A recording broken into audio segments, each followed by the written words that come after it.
Hey there, this is Tony O'Hora from Vocal Power. For those of you who don't know me, I am a singer, a vocal teacher. I currently perform with the band Sweet, and we still do about 70 concerts all over the world each year. Coming up this summer, we've got a 20-date tour of Germany.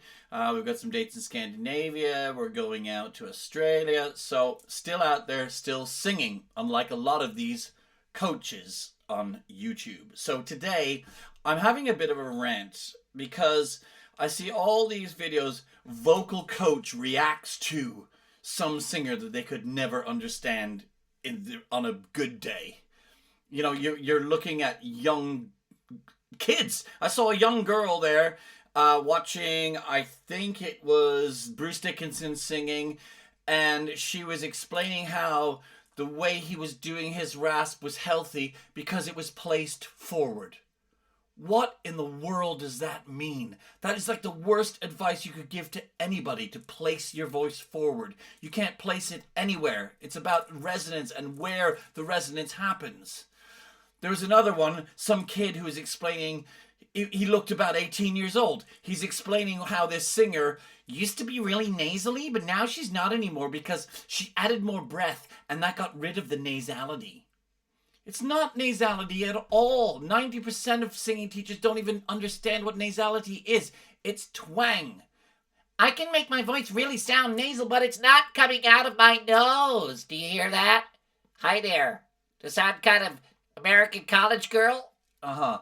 That's called twang. And it's using the epiglottis in the throat. It has nothing to do with your nose, your nasal cavity. So there's more garbage that these people are just churning out because they have no understanding about the human voice whatsoever. Please stop listening to this stuff. Find yourself a good teacher. You know, someone who knows what they're doing. There was another guy. He's a doctor of singing. Here's how you do distortion according to him. You do this. You lift your tongue up and you make this sound. Ah. Oh, that's really useful. And don't worry, he says, because a lot of singers are using distortion pedals. What? I've been singing for 30 years. I've played with some of the biggest bands in the world on festivals and gigs, and I've seen their stages. I haven't seen any singers with a Boss distortion pedal or anything else for that matter. It's done here, and it's done correctly.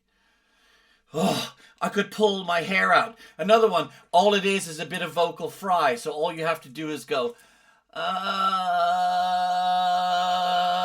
and sing through that. Good luck. Good luck trying that really high up when your chords come together and you can't fry it anymore. Vocal fry is caused by underpowering the chords.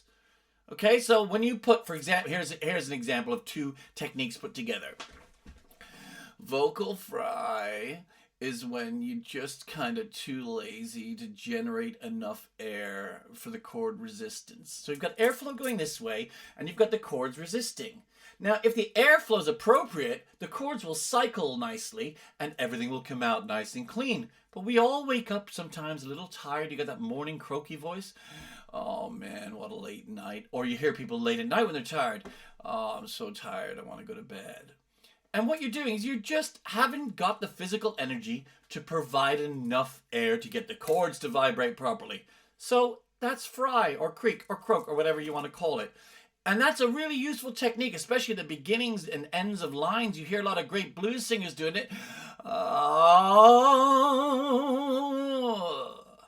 You know, you'll hear Paul Rodgers and people like that. It's an inherent stylistic thing that they do. Okay?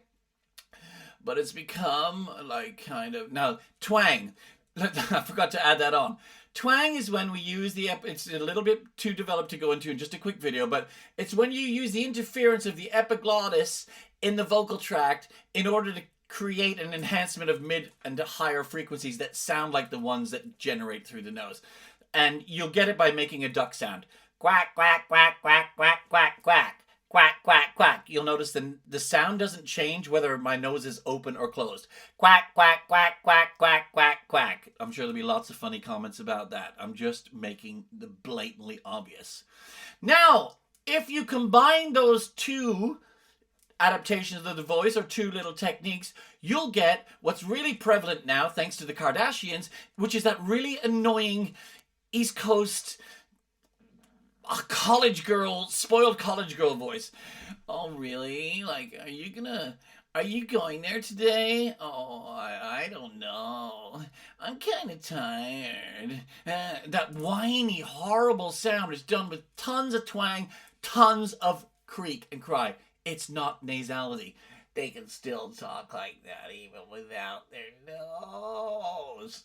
Okay, so that's a long way around of saying these people have no idea what they are talking about technically. They're just giving you their opinion of what they think works. Distortion. Some of them, honestly, what they're trying to explain here. And there's a vocal teacher who's trying to do a very heavy distortion, like Rob Halford, and done in a very thick fold setup. First of all, you do not learn distortion of watching a video. It's going to be the quickest way for you to pick up a bad habit and potentially ruin your voice. Just don't do it. Find someone who knows what they're doing and study with them. Yeah? I do lessons online. Some great singers online who know what they're doing. Jamie Vandera is really good. You can go to Gillian Kay's here in the UK and Jeremy Fisher from Vocal Process. They are phenomenal. Daniel Formica in the States, I've got a lot of respect for him. Just find someone who knows what they're doing and has a good track record. Please don't copy a lot of these habits you see on YouTube. And my number one rule for doing vocal distortion, and even with my own students, I'll only ever introduce it once they have good clean technique. What does that mean? It means unless you can sing a note that's really, really well produced, clean, under control, and with absolutely no muscular tension dysphonia, that means no unnecessary tension in the sound, unless you can do that first, there is little point in exploring distortion, because distortion is created on top of a good sound. It's an overlay. It's not part of the sound. It's the same way a guitar player adds effects. You know, the distortion pedal we were talking about that some singing teachers think that singers use? I'm going to try that, actually, see what it sounds like. I'm sure it's interesting. But if that was the case and everyone could sing this, a nice weak falsetto, and come out sounding like Rob Halford, you would just step on a paddle, right? Wrong. It's done here. So let's use that as an example then. Let's go back to the painkiller idea. So to be able to sing with that kind of intense overlay of distortion, you first have to have a very good clean underlying tone. So let's try singing that opening line to Painkiller. For those of you who don't know it, it's a fantastic heavy metal tune sung by one of the greatest rock singers of all time, Rob Halford. Let's sing it clean. It would go like this. Faster than a bullet, terrifying scream. Now, that takes a lot of setup to generate. It's not my loudest sound, and it's a Sunday afternoon here. I'm not having really warmed up or anything. But I'm just showing you that's a thin fold setup with a lot of air pressure underneath the glottis. The chords are letting the air bleed through the same way you would with an inflated balloon. So there's no pressure on the chords whatsoever. So as long as I can do that nice and clean. Faster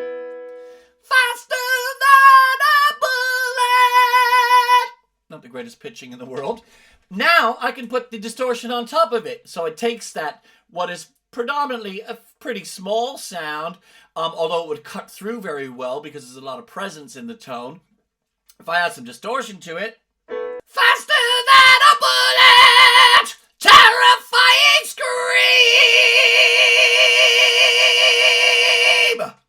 Okay, so once again, there's none of that is happening anywhere near my vocal cords, and it's certainly not happening with a forward placement. It's done by manipulating the pharyngeal wall, the sides of the throat, high up, nice and away from the vocal fold. So let me demonstrate by turning it on and off. I'm going to hold a clean note and then bring the distortion in and out.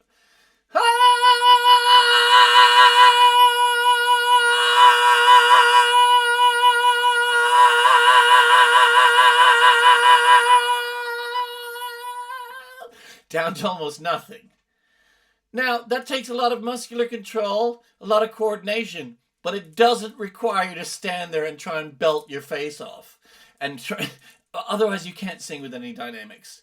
So let's stay away from these. Wow. Oh, I love that little wobble he does there, and he's very handsome.